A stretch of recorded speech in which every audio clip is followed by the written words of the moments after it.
इसलिए इनको अछूत कहा गया है। मैं बोला मैं तो पढ़ा हूँ वेदों पुराणों में कि ब्राह्मण तो जिंदा गाय को और घोड़ों को काट के खाता था, तो जिंदा काट के खा रहा वो ज्यादा पापी हुआ कि जो मरा खा रहा वो पापी? तो जिंदा काट के खाना ज्यादा पापी हुआ। फिर लोग कहते थे लोग छोटे मोटे काम करते थे। मैं बोला काम करना अपराध है कि ढोंग और पाखंड करना? गंदगी को साफ करने वाला महान है, गंदगी करने वाला महान है।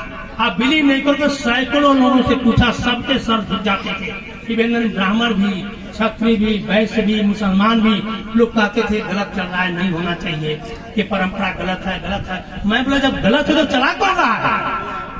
जब सब लोग ब्राह्मण की राह में जब कोई नीच नहीं है, कोई अछूत नहीं है, कोई पापी नहीं है, तो ये चला कौन रहा है?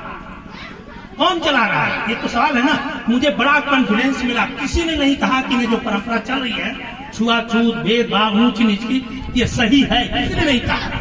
तो मुझे बड़ा कॉन्फिडेंस मिला। मैं जो गलत हो रहा है तो गलत को रोकना पड़ेगा। उस गलत परंपरा को रोकने के लिए मैं अपने नाम के पहले शूद्र लिखा। आज 7 साल हो गया है। शूद्र शिवशंकर सिंह यादव संयोजक एक मिशन चलाया, गर्व से कहो हम शूद्र हैं, इसलिए कि हम ब्राह्मण से उच्च हैं। कैसे उच्च है बता देता हूँ। यादव का लड़का 10-12 साल होते होते दूध पैदा करके ब्राह्मण का पेट पालता था। 200-300 साल पहले कोई ब्राह्मण गाय गोरू भैंस गोबर नहीं फेंका होगा, आप बुजुर्गों से पूछ लीजिए। लेकिन उसके घर के पंडों में दूध की नदी बहती थी। लोहार का लड़का 12-13 साल का पैदा होकर फर्नीचर बनाने लगता था। वो रिसर्चर था, वैज्ञानिक था, रिसर्च करता था। कुम्हार का लड़का बर्तन बनाता था। 100-200 साल पहले आपके एल्यूमिनियम स्टील के बर्तन नहीं हुआ करते थे। चमार का बच्चा जूते और चप्पल तरह तरह के बनाता था। ये जितने कारीगर हैं, पैदाइशी इंजीनियर हैं, अब आदिवासी लोग भी तरह तरह के कारीगरी करके बड़े बड़े काम करते थे। अब सोचिए कि जो आदमी परिश्रम करके, मेहनत करके, परिश्रम करके हमारे दादा परदादा हजारों चीज पैदा करके आज समाज में दिए हुए हैं, वही समाज नीच हो गया।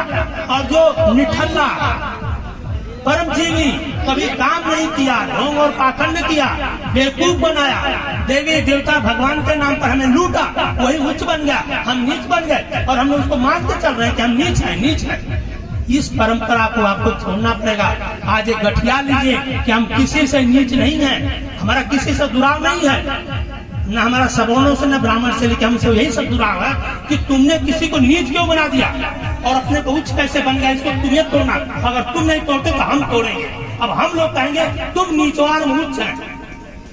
ये परंपरा को तोड़ने का ये शूद्र मिशन है, ऑल ओवर इंडिया में चल रहा है, बहुत बड़े पैमाने पर चल रहा है। और यही नहीं, मैं शूद्र को शुद्ध कर रहा हूँ। आपके दिमाग में मानसिकता बैठी है ना आदिवासी समाज में, अरे हम आदिवासी तो जंगल में रहने वाले हैं। अब जंगल में रहने वाले आप नहीं हो, सबके समान रहते हो, सबका अधिकार है। संविधान से सबको बराबर का हक अधिकार है, खाने का, पीने का, रहने का, हक कमाने का, हर तरह का आपको उच्च बनने का भी अधिकार है। मान सम्मान का अधिकार है। जितना ब्राह्मण का मान सम्मान है उतना ही एक मीना समाज के, आदिवासी समाज का भी उतना ही मान सम्मान है। किसी का मान सम्मान इंसान में छोटा और बड़ा नहीं होता है। इसलिए वो मान सम्मान को पाने के लिए आपके अंदर जो भावना बैठ रही है कि हम जंगल में रहने वाले हैं, आदिवासी हैं, उस भावना को निकालिए, उसको शुद्ध करिए, अपनी मानसिकता बदलिए। इसके बाद देखिए गौरवशाली शूद्र समाज, SC ST OBC, हम तो करेंगे। देखिए आदिवासियों में मीना समाज सबसे सफल और आगे है। मैं चाहूंगा कि मीना समाज देश के जो सैकड़ों हजारों आदिवासी हैं, हमारे यूपी बिहार में उनको न घर है, न द्वार है, न संग कपड़े हैं, जंगलों में घूमते भटकते रहते हैं बेचारे। आप एक अगुआ बनिए, पूरे देश के आदिवासियों को मार्गदर्शक बनिए। अगर 85% शूद्र समाज एक हो गया, अपने में रोटी बेटी का रिश्ता करने लगा, जात पात भूल गया, यादव, कुर्मी, कोरी, फांसी, तेली, ये जितनी जातियां, अब मालूम है हमारे पूर्वांचल में बहुत तेजी से फैल रहा है मेरा रिश्ता। अब यादव लोग भी बहुत रूप से शादी कर रहे हैं, मृत्यु भोज जाओ यूपी में भी छोड़ रहे हैं लोग। अब पाखंड को सब क्या कर रहे हैं, ब्राह्मणों घर में बुलाना बंद कर रहे हैं। कि ये मानसिकता की देन है। हमारा मिशन सिर्फ दिमाग में मानसिकता भरा है ना, उसको बदलने का है, उसको निकाल के फेंकिए, शूद्र को शुद्ध करिए, इसके बाद किसी परिवर्तन की बात करिए।